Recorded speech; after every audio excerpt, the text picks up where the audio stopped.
বসতে পারেন এবং কথা বলতে এই যে তাদেরকে দীর্ঘদিনেরও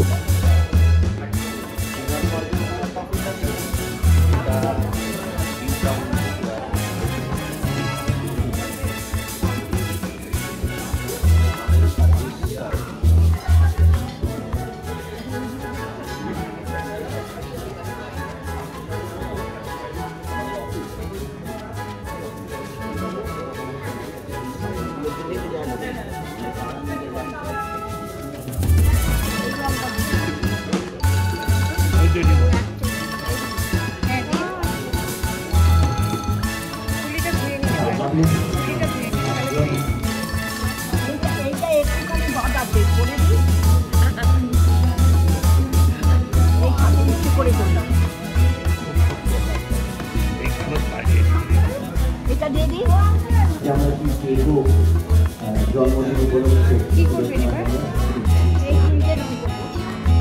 ওখানে অনেক কালার আছে।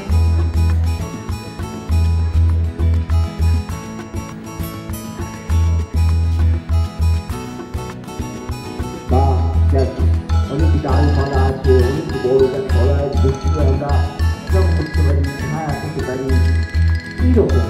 এবং এই ছায়াটি আমাদের সময় কি ছিল, একটা পোস্ট কার্ড লিখতাম আমরা। তা সেখানে এই দুটো জিনিসের যদি সম্মেলন ধরানো যায়, অর্থাৎ অভিভাবকের কাছ থেকে তাদের অভিজ্ঞতা শুনলাম, শুনে আমাদের যে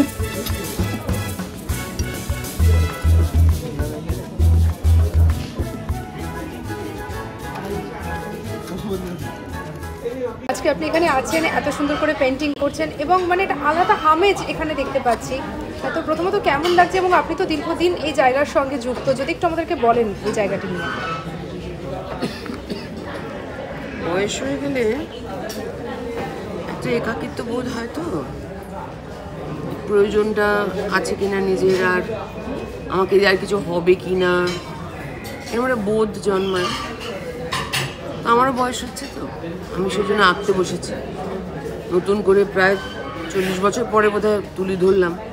সেই ছোটোবেলা কলেজ লাইফ থেকে আঁকামুখি করতাম, তো আমি এই জন্য শুরু করলাম ওদের মতন করে। ওনারা একাই করবেন, আমি কেন করবো না, আমি শুরু করে দিলাম। আসলে একটু বেসিক্যালি যেটা হয় সেটা হচ্ছে আমাদের সুবিধা অসুবিধে এসবের মধ্যে দিয়ে জীবনটা কাটতে কাটতে খুব সারাদিনই মনে হয় যেন আমি মানে ওই আর কি, মানে সংসারের গানই টানছি আর কি। আমি যে আর কিছু পারি এটা মানুষ ভুলে যায় না একটা বয়সের পর। আর বাকিতে ফ্যামিলি তো খুব মুশকিল হয়ে যায়, সবাই মিলে দেখাশোনা করার লোক না থাকলে একটু ডিফিকাল্ট তো হয়। তো সেক্ষেত্রে অনেক সময় অনেকের খুব একাকিত্ব বোধ হয় আর কি। সত্যি ছেলেমেয়েরাও তো বাইরে চলে যায়, তাদেরও চাকরি কর্মসংস্থান সবই থাকে। সেসবের মধ্যে বাড়ি ব্যাক হোম একটা মজার সিস্টেম করে, যেটা হচ্ছে গিয়ে টাইম স্পেন্ড করে লোকের সঙ্গে, ফ্যামিলি মেম্বারসদের সঙ্গে। তাছাড়া আরও অনেক ফেসিলিটিস করে, যেমন যাদের বাড়িতে এমনি কেউ নেই টেই আর কি, ছেলেমেয়েরা সবই বিদেশে, তো তাদের জন্য অনেক সময় ব্যাংকের কিছু কাজ থাকে, কিছু অফিসিয়াল কাজ থাকে, তাদের সেগুলো করে দেন। তো আমার ক্ষেত্রে সেগুলো করতে হয় না, বাট আমার মাকে ওই গিয়ে একটা কোম্পানি দেওয়া, গল্প করা, মাকে ওঠানো হাঁটানো, বাজার করা, মাকে দিয়ে লেখানো, এটা একটা খুব ইন্টারেস্টিং জিনিস ওরা করে। আই লাভ ইট। আমার আজকেই এটা করে আমার দারুণ একটা মজার ব্যাপার লাগছে আর কি। I am really enjoying this. আমি শুধু ভাবছি এখন আমি এই বার্ডসগুলোকে কি রং দেবো, মানে এটা কি ফুল। সাধারণত এতদিন আমরা বৃদ্ধাশ্রম শুনেছি, এখানে এসে একটা নতুন একটা উদ্যোগ দেখতে পাচ্ছি। এই যে নতুন উদ্যোগটা, নতুন কনসেপ্টটা, এটা ঠিক কিভাবে ভাবলেন বা কিভাবে মাথায় এলো? আচ্ছা, এটার অ্যাকচুয়ালি সত্যি কথা বলতে কি, আমার হাজব্যান্ড সঞ্জীব খোনা আর ওর স্কুলের জুনিয়র ফ্রেন্ড সত্যম ভট্টাচার্য, বেসিক্যালি সত্যমেরই এটা কনসেপ্ট। ও বিদেশে থাকতো, তো ও যখন বিদেশে ছিল তা ওর বাবা মাকে নিয়ে এখানে মানে শারীরিকভাবে যখন তারা অসুস্থ ছিলেন অনেক কিছু সমস্যায় ভুগতে হয়েছে। তারপরে ওরা যখন ইন্ডিয়াতে ফেরত আসলো তখন ওর সবসময় মনে হয়েছে আমরা যদি এরকম একটা কিছু করতে পারি, প্রচেষ্টা যেখানে বয়স্ক মানুষদের আমরা সাথী হতে পারি, ইন দ্য সেন্স যাদের ছেলেমেয়েরা বাইরে আছে তাদের দেখুন ছেলে মেয়ের জায়গা নেওয়াটা তো কখনো মানে সম্ভব হয় না, বাট তাদের বন্ধু হতে পারি, তাদের সময় অসময় সুস্থ অসুস্থ সমস্ত অবস্থাতেই তাদের সাথে থেকে তাদের মুখে হাসি ফোটাতে পারি। তো এটা সত্যমেরই কনসেপ্ট ছিল। সঞ্জীবকে যখন ও প্রপোজালটা দেয়, সঞ্জীবেরও এই যেহেতু দুজনে অনেক সোশ্যাল সার্ভিস করতেন একসাথে, খুবই জিনিসটা ক্লিক করে যায় আর কি। তারপরে ঘটনাচক্রে আমি মানে সঞ্জীবের ওয়াইফ আর নবমিতা সত্যমের ওয়াইফ, আমরা তখন ওই সময় মানে উই ওয়ে ফ্রি, মানে আমরা জব করতাম ছেড়ে দিয়েছি, উই ওয়ে ফ্রি অ্যান্ড আমরা কিছু একটা করতেও চাইছিলাম। তখন ওরা ভাবলো যে মহিলারাটা তো মানে মহিলারা বেসিক্যালি খুব কম্প্যাশনেট হয়ও, তো কেন নয় আমাদের দুজনকে ইনভলভ করেই এইটা শুরু হোক। তো এই থেকেই আমাদের চারজনের একটা প্রচেষ্টা বলতে পারেন, সেই থেকেই আমরা 2020-তে আমরা এই প্রচেষ্টাটাতে পদার্পণ করি এবং আজকে বাডি ব্যাক হোম ফ্যামিলি সবার মানে ব্লেসিংস নিয়ে, সবার ভালোবাসা নিয়ে এই জায়গায় পৌঁছেছি with a very good solid team. মানে আমি জানি এটা ইটস আ টিম ওয়ার্ক, আর টিম ছাড়া কোনো জিনিসটা কখনো সম্ভব হয় না। God bless, we are very very blessed to have a beautiful very compassionate আর খুব ভালো একটা টিম, যাদের জন্যেই মানে যারা অলরেডি তাদের মানে সব আন্টি আঙ্কেলদের পরিবারের একজন হয়ে গেছে, তো তাদেরকে নিয়ে আমরা এগিয়ে চলেছি। আর আশা আমরা অনেকটা দূর যেখানে পৌঁছতে চাইছি, we want to touch the zenith, আর সেটা আমরা করে উঠতে পারব। কতজন মেম্বার আছে এখন? আমাদের প্রায় এখন 130-র কাছাকাছি মেম্বার। বেশ। আর আপনারা পরিষেবাটা কিভাবে দেন? আচ্ছা, পরিষেবাটা হচ্ছে যে আমাদের অ্যাকচুয়ালি মেম্বারশিপস নিতে হয়। আমাদের 3টে মেম্বারশিপ প্ল্যানস আছে, একটা বেসিক, একটা মিড প্ল্যান, একটা প্রিমিয়াম। মেম্বারশিপস আমাদের নিতে হয়। সেই মেম্বারশিপসের আন্ডারে যারা যেরকম মেম্বারশিপটা নেন তারা সেইভাবে সার্ভিসগুলো পান। এটা দেয় হচ্ছে আমার টিম, যাদেরকে আমরা বাডিজ বলি, বাডি মানে বন্ধু, তারা সত্যি অর্থেই বন্ধু। তারা যায় তাদের আন্টি আঙ্কেলদের সঙ্গে সময় কাটায়, তাদের সব রকম মেডিকেল ফ্যাসিলিটিসের খেয়াল রাখে, তাদেরকে নিয়ে ঘুরতে বেরোয়, তাদের পার্ট অফ দেয়ার ফ্যামিলি হয়ে গেছে আর কি। আমাদের সবথেকে বড় চ্যালেঞ্জ হচ্ছে একজন মানুষ যখন তার কম্প্যানিয়নশিপের জন্য আমাদের কাছে আসেন বা তার সমস্ত কাজ আমাদের হাতে তুলে দেন, তখন সেই বিশ্বাসের জায়গাটা একটা প্রথমে আমাদের জন্য খুব চ্যালেঞ্জ হয়। কিন্তু আমরা আস্তে আস্তে যখন তার সাথে সময় কাটাতে শুরু করি এবং তাদের কাজগুলো ঠিক মতন হয়ে যায়, আমরা দেখেছি একটা সময় আমরা তাদের খুব কাছাকাছি চলে আসি এবং মানে তাদের বাড়ির সন্তানের মতন হয়ে যায়। এবং প্রথম দিন থেকে এইটাই আমাদের কাছে একটা সবথেকে বড় চ্যালেঞ্জ, কী করে তাদের কাছে আসা যায়, তাদের নিডসগুলো বোঝা যায় এবং সেইভাবে তাদের প্রয়োজন মতন আমরা তাদেরকে যাতে সার্ভিস দিতে পারি। বেশ। মোটামুটি কিভাবে মানে সার্ভিসটা দেওয়া হয়, সপ্তাহে নাকি মাসে? আমাদের 3 রকমের মেম্বারশিপ প্ল্যান আছে। একটা 45 দিনে একটা ভিজিট, একটা মাসে 2বার, আর একটা মাসে 4বার। এরা মানে সঞ্জীব, তারপরে তোমার সত্যম, এরা সব আমার ছাত্র ছিল। আমি নবনন্দা হাই স্কুলের টিচার ছিলাম, 2019 সালে রিটায়ার করি। তো যাই হোক, আমি মানে আমার মা বেশ বয়স হয়েছে, এখন 90 ক্রস করলো আর কি। এরা সব ভীষণভাবে সেলিব্রেট করলো। তো তখন আমার হাজব্যান্ড ক্যান্সার পেশেন্ট, মানে বম্বে যেতে হচ্ছে আমাদের বারবার। তো আর আমাদের নবনন্দা একটা অ্যালুমনি অ্যাসোসিয়েশন হয়, তাতে জানলাম যে এইরকম একটা ওদের সংস্থা আছে। তার ছাত্র যেহেতু আর কোনো দিকে তাকায়নি, আর মা মানে এখনকার কথাটাই বলছি, গত ডিসেম্বরে ঠিক 1 বছর হলো মা ওতে আছেন, তারপর আমরাও হলাম যুক্ত। তারপর মানে মা মানে এই যে মিতা ও মাকে ভিজিট করে, মাকে সই বলে আর ও মাকে সই বলে, কিন্তু আমি ছোট্ট করে বলছি আমরাও তো তারপর যুক্ত হলাম, তা আমি একটু অন্যভাবে বললাম এরা হচ্ছে মই। কিন্তু এই যে আমি বেশ সুন্দর করেই সেজেগুজে এসেছি, তার পিছনে কিন্তু এদের সেই সান্নিধ্য, এদের সখ্যতা, এদের মানে প্রশান্তি, এদের স্নিগ্ধতা সমস্ত কিছু জড়িয়ে মানে প্রলেপ বলে না, সব কিছু প্রলেপ মেখে আমি এই জায়গায় আছি আর কি। কাজী হ্যাঁ, এটাই হচ্ছে সবচেয়ে ভালো মানে ভালো ব্যাপার আমার কাছে। আমরা গুজরাটে থাকতাম, আমার হাজব্যান্ড এতে চাকরি করেন, প্রফেসর ছিলেন। আমরা 3 বছর হলো এখানে এসেছি কলকাতায়, 40 বছর গুজরাটে ছিলাম। এখন আমার ছেলে আমেরিকাতে থাকে, আমরা এসে দুজনেই খুব অসুস্থ হয়ে পড়ি এখানে এসে। তা অসুস্থ হয়ে পড়ার পর আমার ছেলে খুব চিন্তায় পড়ে, তখন ও ওখান থেকে সার্চ করে আর কি, অনলাইন ইয়েতে গুগলে সার্চ করে এদের খবর পায় আর কি।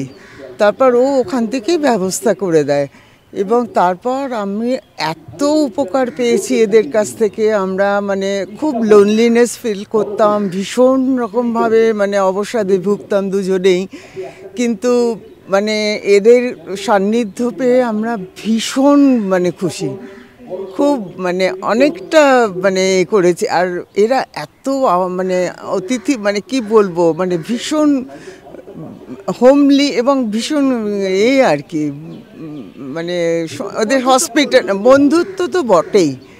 সারা জীবন কর্মব্যস্ততার মধ্যে থাকার পরে একটা সময় আসে যখন মনে হয় যে হ্যাঁ, নিরিবিলি পরিবেশে একটুখানি নিজের মতো করে যেমন সময় কাটানো দরকার, তেমনই যদি আশেপাশের আর 5টা মানুষ আমাদের সঙ্গে থাকে তাহলে হয়তো শেষ জীবনটা আরও অনেকভাবে ভালো কাটতে পারে।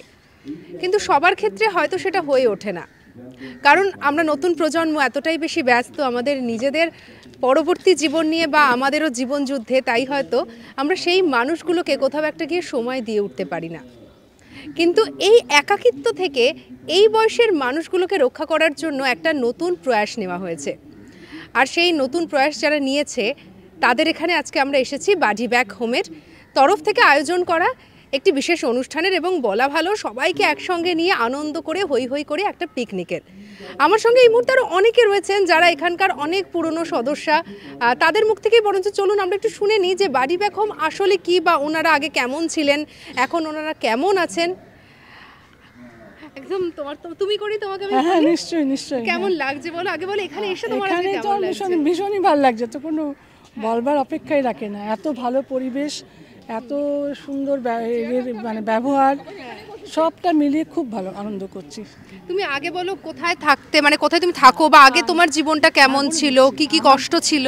আমার জীবনটা আগে প্র্যাকটিক্যালি খুবই ভালো ছিল, কারণ আমি জামশেদপুরের মেয়ে, বর্ন অ্যান্ড ব্রট আপ জামশেদপুরে আমার এডুকেশন জামশেদপুরেই। আমি বিয়ে অবশ্য বাইরে হয়েছিল, 4 বছর আমি বম্বেতে ছিলাম, তারপর থেকে আবার জামশেদপুরে ফিরে এসেছি। আর আমার একটা নিজস্ব জীবন আছে, সেটা হলো আমি সঙ্গীতপ্রেমী, এবং আমি প্রচুর মানে ছোটোবেলা থেকে আজ অবধি আমি ক্লাসিক্যাল মিউজিক নিয়েই করেছি। প্রাগ সঙ্গীত সমিতি থেকে আমি মিউজ করেছি, তো আমার মিউজিক একটা আলাদা আমার আর তাছাড়া আমি স্কুল টিচার ছিলাম বেশ, হ্যাঁ +2-তে। তো লাস্ট মানে 7 ইয়ার্স আগে আমার হাজব্যান্ডের একটু প্রবলেম দেখা দেয় শরীরে, তাই জন্য আমরা কলকাতায় চলে এসেছি। কলকাতায় এসে আমার তার 2 বছরের মধ্যে আমার হাজব্যান্ড একটু বেশি মানে শরীর খারাপ হচ্ছিল, তো আমার ছেলে তাকে বিদেশে আমেরিকায় সেখানে নিয়ে গিয়েছি ওকে, এবং ওখানেই ওর হার্ট অ্যাটাক হয়ে চলে গেছে। আমি যে একাটা রয়েছি, তো সেটা একা থাকার ডিসিশন নিয়েছি যেমন, তেমনি তারপরে আমরা এই বাডি ব্যাকের কথা জানতে পারলাম, কারণ আমার দিদি এবং আমার জায়ু ওরাও এসেছে এখানে, দিদি এসছেন, তো ওরাই প্রথম এই বাডি ব্যাকের, ওর ছেলে থাকে সিঙ্গাপুরে, ও এই সন্ধান করে ওর সাথে যুক্ত করেছিল। বেশ, আমাদের সঙ্গে তো অনেকে রয়েছেন, আরও একজনের সঙ্গে কথা বলবো। আমি বলছি একটু ওই দিকটা চলে যাই, তাহলে আমার কথা বলতে একটু সুবিধা হবে। আরেকজনের সঙ্গে কথা বলি। কত বছর বলো এখানে তুমি যুক্ত রয়েছো, বা কীভাবে সুবিধা পাচ্ছ, বা কতটা ভালো আছো এখন? Actually I am one of the earliest members, এবং যখন লকডাউনের পরে ভীষণ একটা কেওটিক সিচুয়েশন চারপাশে হচ্ছিল, তখন আমার হাজব্যান্ড খুবই মানে হাই পজিশনে চাকরি করতেন, কিন্তু লকডাউনের পরে কেন জানি না ওনার সোশ্যাল লাইফটা এত কমে গেল, so he just came under the influence of dementia. So তখন আমি দেখলাম যে আমি আর আমার 2 ছেলে মেয়ে, দুজনে, একজন ইউকে থাকে, আমার মেয়ে ইউএসএতে থাকে, কাজে আমরা এখানে একদম একা ছিলাম। But he was so active, আমি কোনোদিন মানে, এবং আমিও অ্যাক্টিভ ছিলাম। আমি প্রচুর একটা রিসার্চ ইনস্টিটিউশনের ডিরেক্টর ছিলাম দিল্লিতে, তারপরে এখানে এসে কলকাতায়, কাজে আমরা দুজনেই খুব অ্যাক্টিভ ছিলাম। কিন্তু আমার হাজব্যান্ডের ওই একটা সেটব্যাক হওয়াতে তখন আমরা দেখলাম যে আমার ছেলেমেয়েরাও বললো, অনেক হেল্প আছে বাড়িতে, সিকিউরিটি গার্ড, গার্ড সব কিছুই আছে, কিন্তু এই যে একটা মানে কনস্ট্যান্ট টাচে থাকা, এমার্জেন্সির সময় আমাদের প্রচণ্ড সব কিছু হেল্প পাওয়া, সেইটা মানে ডাক্তারের অ্যারেঞ্জমেন্ট করা দরকার হলে করলে, সেটা আমরা যে বাডি ব্যাগের কাছ থেকে হেল্প পাই। ও আমার এখানে একটি মেয়ে, ওখানে যে যায়, আমার এখনও সেই আসে, রিমা, খুবই মানে ওরা খুব কেয়ারিং অ্যান্ড সিম্প্যাথেটিক। মানে বয়স্ক লোকেরা যে অনেক সময় তাদের অনেক হুইমস থাকে, কিন্তু they take care of all this things এবং খুবই ভালোভাবে সার্ভ করে। অর্থাৎ একটা কিন্তু বিষয়টা পরিষ্কার যে আমরা সাধারণত মানে বর্তমান যুগে দাঁড়িয়ে অনেক ক্ষেত্রে দেখা যায় যে যারা বয়স্ক মানুষরা রয়েছেন তারা কোথায় যাবেন, অনেক ক্ষেত্রে হয়তো বৃদ্ধাশ্রমেও অনেককে যেতে হয়। সেই জায়গা থেকে বলা যায় যেন একটা মুক্তি বাডি ব্যাক হোম। যদি আপনি চান বা যদি আপনি আপনার পরিবারের সঙ্গে থেকেও কোথাও একটা গিয়ে হয়তো অনেকে সময় দিতে পারছে না ছেলেমেয়েরা, তো সেক্ষেত্রে বাডি ব্যাক হোম যেন একটা অন্য ধরনের একটা মন্ত্র দিচ্ছে। আরও একজনের সঙ্গে একটু কথা বলি, আপনি কোথায় থাকেন? আমি নিউ আলিপুরে থাকি, বুড়ো শিবতলায়।